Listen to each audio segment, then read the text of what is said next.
All right. So, how's everybody doing? Are you all right? Thanks God, thanks God. So, without hesitation, let's start today's presentation with the topic of implementation of personalized medicine into therapeutic autologous cancer vaccines. But the first question that I want you to think about is that cancers, vaccines, do these things match? No. Maybe that's because every time we've heard the name of vaccines for viruses. For example, the latest vaccine that we had was coronavirus pandemic vaccines that we had, and some other vaccines such as influenza vaccines. But cancer vaccines are really new. It's just 5 years or 4 years that they are being worked with in some developed countries such as Japan, United States of America, and also China. So now, before we start the presentation, I want everybody to have a basic idea of how cancer forms, how cancer develops.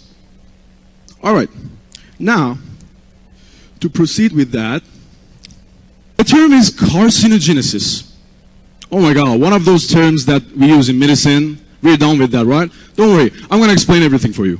What is carcinogenesis? Carcinogenesis is just a name. For what? For cancer formation. So what do we say? We say that carcinogenesis is the process of cancer formation. There are some other names such as oncogenesis, tumorigenesis, but now we are going to work with carcinogenesis. All right. So how does cancer forms? How? We just say this is the term for the process, but how does it form? Okay, we all know that we have some cells in our body, in all living organisms. They are the smallest living units of living organisms. All right, so we have that. So inside these cells, we have a nucleus, all right? Inside that nucleus, we have something called DNA, exactly. You all heard about DNA. When you want to distinguish the real father of a child in DNA profiling or the criminal of a crime. But now, what do we do with that? These DNAs, if I want to give you a basic analogy, they're like some codes that are in computers. We all know that in order for a computer to run and function, we need some codes. Those are exactly the genes inside the DNA. So we have some small genes, small segments. They're called genes. They exactly work like codes for computers. So if I want to simplify it, when cell wants to work, the thing that gives it the functions is exactly DNA. It means it works based on the DNA. All right, so we all understood that what is a cell, what is inside it, and now what are we going to do with that? How is it related to my topic? Exactly, I'm going to tell you now. Because we have some segments inside those genes. They're called oncogenes. Oncogenes. What are these oncogenes?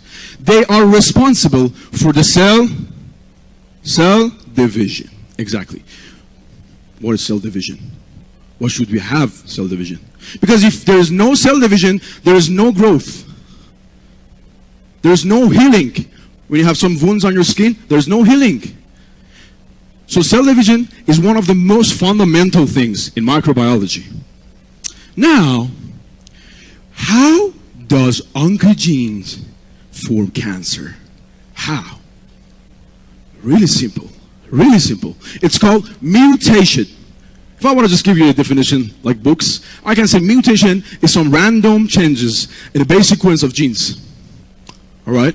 It means that a tiny change, a really tiny change inside those oncogenes responsible for the cell division is going to develop a cancer. All right, What happens? When this mutation happens, the cells start to divide abnormally. And when this happens, we have an abnormal number of cells. When they accumulate, we have a tumor, which we all know. We call it cancer sometimes. We have some cancers that are called leukemia, like the blood cancer, that they do not form a tumor. Right?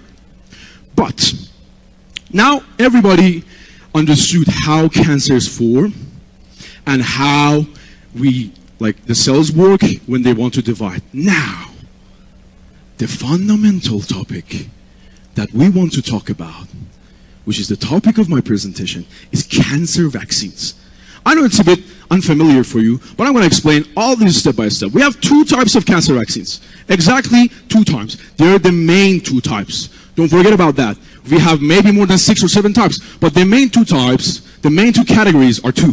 The first one, preventative. Preventative cancer vaccines. All right, so what is that? I'm going to tell you that preventative cancer vaccines work exactly like other normal vaccines. It means that when they inject the preventative cancer vaccines, the person does not have a cancer, but it will prevent the future cancers. Sounds interesting. All right. But what is my presentation's topic? Therapeutic cancer vaccines. What are therapeutic cancer vaccines? They're so new. They're so new. Maybe the last article I read about that was for 2022, that they first introduced the idea of therapeutic cancer vaccines. But okay, what are they? Therapeutic cancer vaccines are a type of cancer vaccines that we inject to the person who has cancer. That's the difference. He has a cancer, she has a cancer, he or she comes to the doctor injects the therapeutic cancer vaccine to him or her, and the cancer is cured. You may ask, okay, why shouldn't we use chemotherapy, radiotherapy, hydrogen therapy, or surgery? Because it has less side effects. I don't want to say it doesn't have side effects. It has less side effects. So the function of therapeutic cancer vaccine, as I told you, stop a tumor from growing or spreading. That's the most fundamental thing that it can do.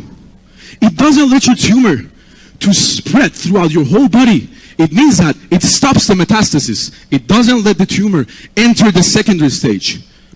That's a really good thing. Doctors are so happy with that.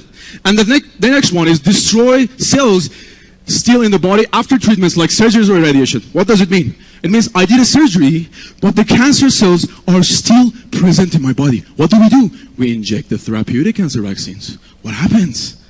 You're dead. The cancer cells die with the therapeutic cancer vaccines. All right, what is the third function? Keep cancer from coming back after treatment. You may hear that a lot of your, some parts of people that are around you or anybody, you heard that they say, I did a surgery, I did a radiotherapy, I don't know, I did chemotherapy, but my cancer is back again. My cancer is back again. And you will say, what? Didn't you do the surgery? How is it possible? Exactly, it's possible because the cancer cells are so dangerous. They may be present in all parts of your body and you do not even know. So what happens is that it doesn't let your cancer to come back like other types of treatments. Maybe that's the best thing that I can point at. So the next thing that we want to talk about is autologous therapeutic cancer vaccine. This picture is for one of the previous articles of Nature journal. I don't know if you're familiar with that, but if you're a scientist, if you're a researcher, you absolutely know what Nature is. All right, so what we're going to do, autologous cancer vaccines, in simple words. This is a tumor. We analyze the tumor, the physiological and genetic properties, and we design a cancer vaccine. That's called autologous cancer vaccines. So if I want to explain about the cell signalings, it's going to be so much scientific and so much boring. Right? Nobody likes scientific things, except you actually. All right. The other thing is that the thing we are going to implement in our own country. Personalized medicine. Wow. I mean, that's the most new thing that I can introduce to you. What does it mean, guys? What does it mean? Personalized medicine? What is that? We have a patient. He comes to me and he asks, I have a cancer. And you say, all right, we are going to extract the tumor from his body. We make a bank. It's called tumor bank, exactly. And then what happens, we are going to analyze the properties of that tumor, genetic and physiological properties. What happens next? We are going to design a type of cancer vaccine that only treats that person. What does it mean? It means if you inject it to me, imagining that I have a cancer, it doesn't work. That's the revolution in the field of immunology. A big revolution. And now, what is my suggestion? You may say, okay, you're just explaining every stuffs. What? What is the outcome? What do you want to tell me? I'm going to tell you what.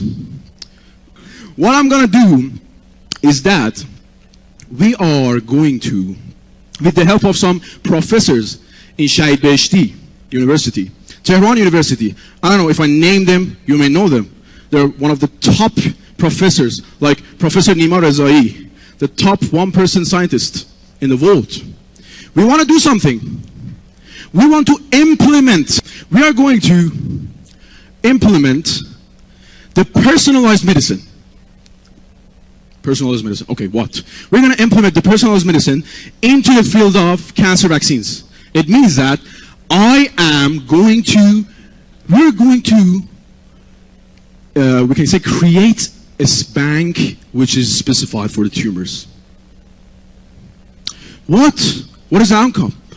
The outcome is that we're going to conserve all the tumors from all the patients that come, and we are going to analyze the physiological and genetic properties that when a patient comes to me, he says, I have a cancer. And I said, okay. So what we're going to do, we're going to analyze the details for his or her ancestors. All right? And what happens next, we are going to design his or her specific cancer vaccine, aligned with her or his genetic and physiological properties. And was this like this in the last presentations? I guess he likes me more. All right. Inshallah, it works. These are the references for this presentation, which are read by me and my team. And actually, we're working on a lot of things nowadays. Lung cancer. Lung cancer is what we're working on now, on the biopsy mice. And for the further projects, we are going to continue the autologous cancer vaccines. And last year, I discovered a treatment for melanoma skin cancer, which was presented in this ISC talk as well. So, if you had any further questions, you can contact me through these contact information. By the way, I'm Mohammad Taha Isapoor Kalkhoran. Thanks for listening.